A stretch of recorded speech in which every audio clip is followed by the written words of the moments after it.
Assalamualaikum warahmatullahi wabarakatuh. Waalaikumsalam warahmatullahi wabarakatuh.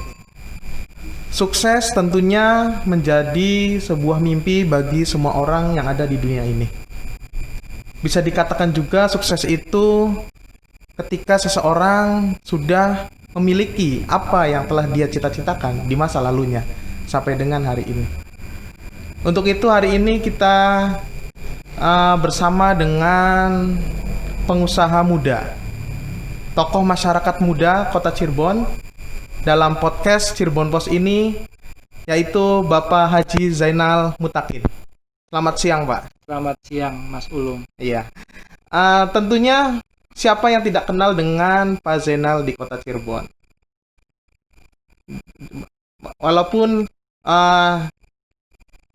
sedang kondisi pandemi ini, Pak Zainal tetap terus berkontribusi di masyarakat Kota Cirebon.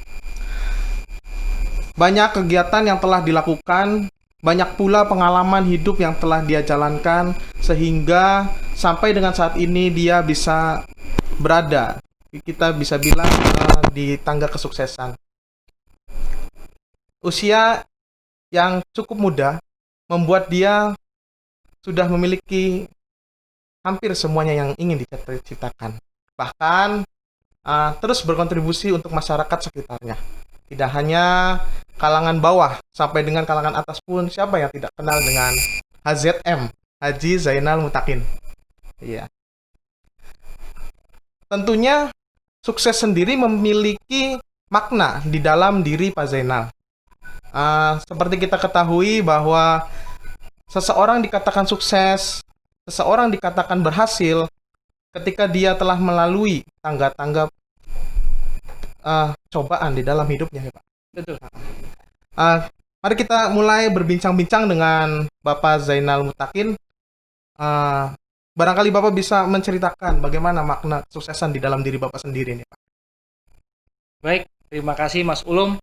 Assalamualaikum warahmatullahi wabarakatuh. Salam sejahtera untuk kita semua. Alhamdulillah, pada siang hari ini kita berbincang-bincang santai memaknai tentang kesuksesan di usia muda. Iya, betul Pak. Ya. Jadi banyak yang mencita-citakan orang itu ingin sukses. Iya. Semua orang, termasuk Ulum pun pasti pengen sukses. Iya, betul Pak. Tapi sukses itu tidak seperti membalik telapak tangan. Sukses itu butuh proses, ya. Iya. Sebelum kita berbincang-bincang tentang kesuksesan atau pengalaman yang saya jalankan, Iya. saya perkenalkan dulu. Perkenalkan, nama saya Haji Zainal Mutakin, atau biasa orang memanggil saya adalah HZM. Oh, HZM ya Pak? Ya, HZM. Ya. Saya sebelum berada di posisi hari ini, saya sebagai pengusaha di transportasi angkutan, ya. Iya. Baik itu di transportasi angkutan, di catering juga saya ada. Ya. Sebelum itu, jauh sebelum itu, banyak orang yang belum mengenal saya. Nah, ya kan? Banyak yang belum kenal dengan saya. Tahunya setelah sekarang saya sukses, orang baru tahu. Iya. Tapi proses dari bawah naik sampai ke proses hari ini akan saya ceritakan, ya kan? Mudah-mudahan ini bisa menginspirasi anak-anak muda Kota Cirebon tentunya, ya, dan Indonesia pada umumnya, ya. Saya terlahir 39 tahun yang lalu. 39 tahun yang lalu ya, Pak. 39 tahun yang lalu. Saya dibesarkan bukan dari keluarga yang berada, ya. Saya dibesarkan dari keluarga yang sederhana, ya. Bapak saya pegawai swasta, ibu saya ibu rumah tangga. Kita dari 7 bersaudara, saya ini nomor 4. Nomor 4 Pak, dari 7 bersaudara. Ya. Jadi saya di tengah-tengah, di atas 3, di bawah 3. Iya. Ya kan? Nah, selepas dari sekolah, saya itu tidak langsung bekerja, ya kan. Dulu saya di STM. Oh, di STM. Di STM, ya, di STM negeri, Iya. ya. STM negeri Kota Cirebon. Setelah lulus itu saya tidak bekerja, tidak kuliah, maaf ya, saya tidak kuliah, saya bekerja. Kenapa? Karena memang saya disekolahkan oleh orang tua ke STM tujuannya supaya punya skill, punya kemampuan. Setelah lulus itu bisa kerja. Tetapi saya melamar ke sana kemari, alhamdulillah tidak jodoh Oh. dengan pekerjaan. Kalau betul skill apa tuh Pak yang di STM waktu itu? Waktu itu saya di Jurusan apa gitu, Pak? jurusan listrik ya. Oh, listrik. Listrik. Jadi spesifikasinya itu ke apa namanya, Instalasi mungkin, mesin Pak. pendingin, Oh, mesin pendingin. AC, AC. kipas angin, seperti itu. Ya kan? Tapi itu pun tidak langsung digunakan setelah lulus, ya kan. Jadi setelah lulus tahun kurang lebih tahun 2000-an ya, saya lulus 2000 sekolah. ya, Pak. Tahun 2002 tuh saya mulai berjualan. Oh, berjualan langsung. Berjualannya bukan berjualan dengan modal besar, hanya modal tenaga. Saya ikut sama orang. Saya jualan roti bakar keliling. Roti bakar keliling, Roti Pak. bakar keliling. Ya. Saya jualan roti bakar keliling kurang lebih 1 tahun. 1 tahun ya, Pak. Itu saya lakukan, ya yang penting saya punya penghasilan, bisa menghidupi diri saya dan istri dan anak saya kan waktu itu. Lalu setelah saya 1 tahun berjualan, saya ini mencoba usaha dari ilmu yang saya dapatkan. Saya jadi tukang servis. Tukang servis AC, tukang servis mesin cuci, kipas angin, itu saya lakukan juga. Kurang lebih 2 tahun lah. Berarti skillnya mulai digunakan ya, Pak, setelah 1 tahun berjualan roti bakar itu. Ya kan? Saya terus mencoba. Ya. Saya terus bagaimana caranya saya ini bisa punya penghasilan yang lebih besar lagi. Karena kan orang setelah dapat penghasilan, saya waktu itu roti bakar jualan paling, kalau berangkat sehari dapat paling besar 100.000. 100.000, Pak. 100.000 sehari. Ya kan? Tapi itu pun ikut sama orang ya, Ikut Pak? sama orang, ya kan? 50.000 sampai 100.000 sehari dapat. Iya. Tapi kalau saya nggak jualan, saya nggak dapat duit kan. dapat duit ya, Pak. Lalu saya servis. Ketika servis itu juga kalau ada konsumen ya saya dapat orderan, kalau enggak ya berarti kan tidak ada juga. Nah, mulai tahun 2005 saya ikut sama orang tua saya. Orang tua saya tuh punya warung sop iga sapi di Jalan Pemuda. Oh, yang sebelahnya Cimanuk, Pak? Betul, di dalam kompleks Cimanuk. Iya, di dalam kompleks Cimanuk. Saya ngelola warung makan almarhum bapak saya, Bapak Haji Muhammad Ridwan Rifai. Bapak Muhammad Ridwan Rifai. Itu dari tahun 2005 sampai 2010, lama. 5 tahun, cukup lama ya, Pak? Ya. Terus saya pamit sama orang tua tahun 2010, Pak, saya mau mandiri, saya bilang. Gitu kan. Lalu saya ikut bisnis, ya kan. Di antaranya multi level. Saya pernah ikut multi level juga. Saya ikut multi level. Katanya multi level bisa menghantarkan kesuksesan. Nah, di sana saya banyak belajar ilmu motivasi, ilmu kehidupan. Seperti itu. Nah, dari situ saya mulai terus berkembang. Saya menginvestasikan leher ke atas, artinya saya banyak mendapatkan inputan ilmu kehidupan, ilmu motivasi. Akhirnya saya ini harus lebih sukses lagi. Nah, di kala itu saya mempunyai cita-cita. Saya mau punya rumah mewah. Artinya rumah mewah ini rumah yang memang megah, ada kolam renangnya, rumahnya bertingkat. Itu cita-cita saya. Saya mau punya mobil mewah. Dalam waktu itu kan yang terkenal Alphard. Saya cita-cita pengen punya Alphard gitu kan. Karena mobil mewah banget waktu itu saya lihat, ya kan. Lalu saya pengen punya tabungan yang banyak. Itu cita-cita, ya kan. Terus saya lakukan. Akhirnya pada tahun 2014 saya berhenti menjalankan multi level. Saya ikut bekerja sama dengan teman menjadi supplier solar industri. Supplier solar industri, Pak. Ya, saya menjalankan itu, tapi itu pun tidak langsung serta-merta berhasil. Kurang lebih 1 tahun itu banyak keluar modal, ya kan. Sejak tahun 2014 ya. 2015 sampai 2016 itu 1 tahun banyak pengeluaran, hasilnya masih belum terlihat ya. Tapi bukan lantas saya menyerah, ya kan. Saya terus sampai akhirnya mulai ketemu dengan pelanggan dari wilayah 3 Cirebon sampai ke Jawa Barat, gitu kan. Mulai disitulah bertemu dengan jalan rezeki yang besar, ya kan? Mulai di situ. Nah, Setelah itu tahun 2019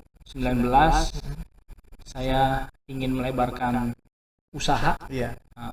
Saya buka shuttle Cirebon Bandung, namanya Surya Shuttle. Surya Shuttle ya, Pak. Surya Shuttle yang hari ini beralamat di Jalan Evakuasi Cirebon Bandung, ya, point to point via tol, jadi lebih cepat. Dan juga saya buka cabang usaha lain, yaitu saya buka catering juga. Seperti itu. Alhamdulillah sampai dengan hari ini yang saya cita-citakan, alhamdulillah dengan izin Allah, dengan kemudahan yang Allah berikan kepada saya, ya hari ini saya bisa dapatkan semuanya. Rumah yang dicita-citakan hari ini sudah ada. Anak-anak saya senang gitu kan. Alhamdulillah. Mobil juga sudah ada semua. Dari awal tahun 2017 saya menghadiahkan mobil kepada istri saya, itu Pajero Sport. Tahun 2017 sudah Pajero Sport. Iya, tahun 2018 saya menghadiahkan mobil Velfire kepada istri saya. Alphard Velfire. Pak Zeno, fase demi fase telah Bapak lewati, dari mulai lulus STM, kemudian bekerja tidak diterima ya Pak ya, kemudian lagi berjualan, terus membantu orang tua usahanya. Selama perjalanan itu bisa diceritakan Pak, dukungan dari istri sendiri nih Pak, keluarga. Seperti apa sih Pak? Ya, istri saya itu, saya kenalan dengan istri saya, menikah dengan istri saya tahun 2002. 2002 istri saya itu seorang guru honor. Guru honor yang mengajar di taman kanak-kanak. Ya, mengajar di taman kanak-kanak. Ya, istri saya dari dulu memang orangnya sangat support apapun yang saya lakukan, karena tahu saya ini melakukan hal-hal yang memang mencari rezeki yang halal, apapun juga istri saya selalu dukung. Istri saya selalu mendoakan. Ya. Begitu juga setelah kami dikaruniai anak, alhamdulillah anak kami empat ya Pak. Saya punya 4 anak. Yang alhamdulillah sekarang yang paling besar sudah SMA kelas 3. SMA kelas 3 Pak. SMA kelas 3. Yang paling besar ya Pak. Yang paling bungsunya sekarang SD kelas 5. SD kelas 5. Nah, Pak, ada nggak Pak satu momen bersama istri ketika proses tadi, bisa dari mulai jatuh kemudian bangun, apa sih momen apa yang sama istri yang benar-benar Bapak selalu ingat untuk membangkitkan semangat Bapak terus sampai berhasil sekarang ini Pak, apa gitu Pak? Ya, jadi dulu ini ada kisah yang menarik saya dengan istri saya. Oh gitu. Jadi pertama kali saya nikah dengan istri saya, waktu itu memang saya naik sepeda. Naik sepeda. Itu hebatnya istri saya, walaupun saya naik sepeda, Bu, begitu mau ngajar, saya bonceng naik sepeda, mau, nggak malu. Ya, itulah saya dengan istri saya. Tepatnya di mana tuh Pak waktu itu? Apanya? Tepatnya di mana waktu sepeda? Saya waktu itu kan istri saya kan orang Pekalongan. Oh, orang Pekalongan. Itu di tengah kota ya Pak? Tengah kota. Ngajar ke TK Atakwa waktu itu. Atakwa di Atakwa ya. Di Atakwa. Pulang pergi ya saya jemput pakai sepeda gitu kan. Nah, ada satu kisah yang menarik dan ini menjadi yang saya tidak lupakan seumur hidup saya. Waktu itu ada salah satu makanan cepat saji ya. Itu kan ada promo tuh, chicken ya kan, dengan 12.000 berdua tahun 2002 kalau nggak salah. Saya udah ngantri panjang dengan istri saya. Setelah ngantri, begitu jatuh giliran saya di depan kasir pesan, Mas, paketnya sudah nggak ada yang itu, adanya yang reguler. Sedangkan saya cuma bawa uang di kantong 15.000. Akhirnya istri saya yang sudah nunggu lama di meja makan, saya dengan muka yang kecewa ya, kecewa, saya datang, Bu, paketnya udah habis, ayo kita pulang. Nggak jadi makan. Padahal istri saya lagi ngidam. Dari situ makin besar cita-cita saya harus sukses. Saya harus bisa membahagiakan keluarga saya, gitu kan. Dalam hidup ini ada 2 orang wanita yang saya hormati dan yang saya muliakan. Ketika kita menghormati dan memuliakan 2 wanita tersebut, insya Allah hidup kita akan mulia. Yang pertama adalah ibu kandung kita yang melahirkan kita. yang kedua adalah istri kita. Jadi ketika kita mampu membahagiakan dua wanita tersebut, maka yakinlah Tuhan akan memudahkan jalan hidup kita. Itu Mas Ulum. Siap. Warga kota Cirebon pun tidak ada yang kenal dengan istri Bapak, betul Pak? Betul. Iya. Kita lihat sekarang berkiprah di legislatif. Betul. Dan alhamdulillah juga bisa menjadi pimpinan di Betul. DPRD Kota Cirebon. Betul. Apa sih Pak? Ketika Bapak sudah sukses, kemudian istri sudah senang, anak sudah bahagia, segalanya punya. Kemudian apa sih yang memotivasi istri Bapak? Bisa diceritakan Pak? Ya, Sedikit jadi lah, gitu. setelah kita berumah tangga, istri saya ngajar di TK, ya kan. Terakhir 2012 itu jadi kepala sekolah di salah satu TK di Cangkol. Tahun 2012 istri saya resign. Anak kita waktu itu sudah 4, masih kecil-kecil. Saya minta ke istri saya, udah ibu resign saja, urus anak-anak, biarkan saya yang mencari nafkah. Dia bilang seperti itu. Setelah tahun 2012 sampai dengan 2017, berarti 5 tahun istri saya di rumah saja tuh, ngurus anak, jadi ibu rumah tangga, ya kan. Nah, setelah anak-anaknya ini sudah sekolah, sudah ada yang SMP, ada SD-nya juga sudah bisa, nggak usah diantar, ya kan. Istri saya timbul mungkin kejenuhan, ya kan, kejenuhan di rumah gitu kan, walaupun semua terpenuhi, ya kan, mau apa saja ada, tapi istri saya meminta kepada saya mau punya aktivitas lagi supaya saya nggak jenuh di rumah. Saya bilang, kalau ibu mau punya kegiatan, apa kegiatannya? Ya tolong buatkan saya sekolah. Kembali ke pendidikan. Sekolah taman kanak-kanak, RA atau tahfiz Quran, kata istri saya. Kalau enggak, saya hobinya bikin kue, kata istri saya. Bikinkan saya toko kue, kata istri saya. Tapi di sana tiba-tiba ya, muncul dalam gagasan pikiran saya, ibu, kondisi kita hari ini kan sudah cukup lah, cukup, kita sudah selain untuk keluarga kita bisa untuk berbagi dengan masyarakat, ya kan. Kalau ibu mau, ibu terjun ke menjadi anggota DPRD saja.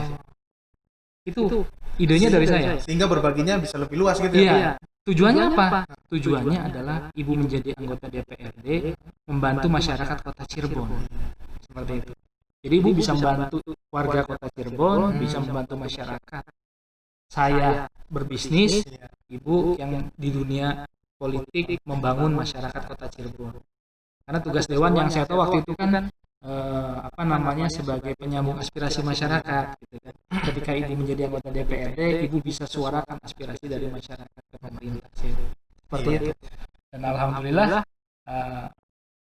ide saya tuh awalnya ditolak sama istri saya. Oh, istri sempat menolak. Saya kayaknya nggak bisa, nggak mau, kata istri saya gitu kan. Saya yakinkan kalau kita niatnya baik, yang tidak bisa, insya Allah akan menuntun ibu sampai ibu bisa, saya bilang seperti itu. Dan saya meyakinkan itu, istri saya baru mau. Singkat cerita, istri saya masuk ke sebuah partai politik, menjadi anggota partai, lalu mendaftarkan waktu itu kan ada daftar calon sementara, daftar, diterima, dapat nomor urut. Nah, mulai dari situ istri saya berkampanye mengenal masyarakat waktu itu di Dapil Kesambi Pekalipan. Dan alhamdulillah sampai saat ini pun semua orang di Kota Cirebon tahu Pak siapa ibu. Istri saya, siapa Ibu Afiati. Istri siapa Bu Afiati. Betul. Sudah mengenal semua warga Kota Cirebon. Justru bisnis dengan politik ini kan dalam artian sedikit berlatar belakang. Bagaimana sih Pak cara Bapak mengimbangi nih Pak? Mensupport istri ini kan istri perempuan sebagai pimpinan, Bapak sebagai suami pebisnis, ngimbanginnya seperti apa Pak? Sehariannya mulai dia terpilih sampai sekarang, sehingga sama-sama mendukung, mensupport gitu. Sejak istri saya terpilih menjadi anggota DPRD, bahkan hari ini alhamdulillah menjadi ketua DPRD Kota Cirebon, istri saya menjalankan tugasnya. Setiap menjalankan tugasnya, istri saya selalu minta restu kepada saya. Ya. Saya ketika beliau mau berangkat, beliau menghadapi sebuah permasalahan apa, istri saya selalu minta masukan-masukan dari saya, dan saya selalu support kepada istri saya. Ya. Ibu di sana menjadi pimpinan, menjadi anggota DPD dan pimpinan DPRD yang baik, yang menjalankan sesuai dengan peraturan yang ada. Saya hanya mengatakan itu kepada istri saya, dan alhamdulillah istri saya sampai dengan saat ini bisa menjalankan tugasnya dengan baik. Alhamdulillah. Ya, saya tetap konsen di dunia usaha saya, karena saya juga dengan istri saya bersinergi. Intinya satu, kita ada di kota Cirebon, bagaimana caranya kita bisa bermanfaat untuk warga kota Cirebon. Karena yang saya paham juga, sebaik-baik manusia adalah yang bisa bermanfaat untuk orang lain, untuk orang banyak. Ya. Pak, ini kan generasi muda di kota Cirebon terus bertambah, Pak. Dari anak kecil menuju dewasa, melewati masa remaja. Ya kan? Apalagi sekarang pergaulan sudah sangat luar biasa dengan adanya teknologi, internet. Perlu adanya seseorang yang memberikan wawasan, memberikan pengetahuan terkait kiat-kiat untuk menjadi seorang yang sukses, baik di keluarganya maupun di orang lain, seperti halnya Bapak dengan istri Bapak kan seperti itu. Kiatnya apa sih Pak yang paling utama untuk para pemuda nih Pak khususnya, sehingga dia tuh punya tujuan setelah dia lulus sekolah ataupun lulus kuliah ingin jadi apa gitu? Bisa memberikan kiat-kiat nggak Pak, sedikit aja gitu. Yang bisa merubah manusia itu adalah dari dirinya sendiri dan lingkungan, ya kan? Jadi kita harus menciptakan lingkungan-lingkungan positif di sekeliling kita, ya kan? Jadi jangan biarkan anak-anak muda itu larut dengan pergaulan-pergaulan bebas, ya kan? Karena ketika mereka hanyut dengan pergaulan bebas, maka akan susah dikendalikan, ya kan? Maka saya sebagai tokoh masyarakat hari ini, saya turun ke masyarakat untuk mengetahui apa kegiatan-kegiatan yang biasa dilakukan oleh para pemuda-pemudi kota Cirebon. Iya. Ya kan? Saya datang ke tempat olahraga, ya, latihan sepak bola, saya datang. Saya di sana berdialog dengan pelatihnya, saya berdialog dengan anak-anaknya.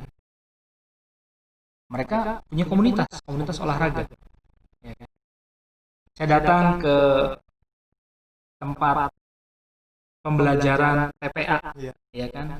Karena di salah satu tempat di Pulau Saren, ya kan? Di situ ada di Kanoman, itu ada TPA yang tidak dipungut biaya. Ya, di sana mereka swadaya, mereka ingin mengabdikan dirinya kepada masyarakat sekitar, orang-orang usia dini itu diajarkan baca Iqra gratis, bahkan mengaji, bahkan pulangnya itu mereka dikasih dikasih snack. Oh, kasih snack. Luar biasa untuk memotivasi mereka, keinginan mereka untuk mengaji. Ya kan, seperti itu. Artinya para pemuda ini memang pelajar ya tentunya ya. Harus punya komunitas-komunitas positif. Entah itu kita arahkan ke olahraga, entah itu kita arahkan ke pembelajaran, entah itu kita buatkan kursus, ya kan? Karena hari ini pun saya bekerja sama dengan salah satu lembaga kursus.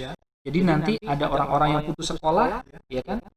Kita bisa kursuskan mereka gratis, ya. Kursuskan mereka gratis. Entah itu menjahit, entah itu mendaur ulang barang bekas menjadi kerajinan. Nah, itu bisa bermanfaat buat mereka. Karena mereka punya kemampuan, punya skill, dan kita bisa salurkan mereka. Seperti itu. Berarti intinya tentu diawali dengan kegiatan-kegiatan positif. Betul. Untuk para pemuda di kota Cirebon. Terima kasih banyak Pak telah menceritakan semua segudang pengalaman Bapak dari mulai 0 sampai dengan saat ini. Bahkan sudah memberikan kiat-kiat yang tajam dan terpercaya dari Bapak Haji Zainal Mutakin, yaitu seseorang ingin merubah dirinya, dikembalikan lagi kepada dirinya sendiri. Seperti itu ya Pak. Betul. Nah, tentunya dengan diawali dengan kegiatan-kegiatan positif. Terima kasih pemirsa dari podcast cirebonpost.com.